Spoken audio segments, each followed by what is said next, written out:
But the problem for Keir Starmer is this.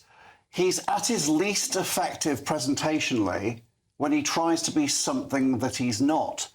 And that is epitomised in Prime Minister's questions in the House of Commons. The real power of a former criminal barrister like him doesn't come from shouty passion.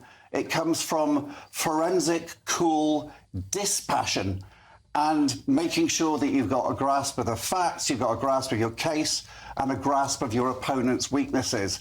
Ironically, in the House of Commons, a more effective Starmer would be a calmer Starmer. How do you mean by that? Just someone who's just calmer and more relaxed and not going for the throat? He's not a showman. He's not a rabble-rouser. But, of course, the rabble doesn't need to be roused when they've got a huge majority and he's a very well-placed Prime Minister. But what he really should do is to make the most of his strengths and the strengths of the positions that Labour have.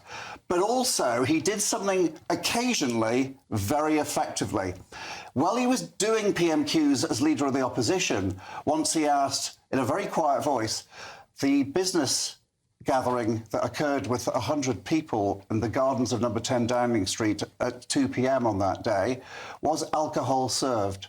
And he sat down again. And that was a very effective, rather than using a rant before a question.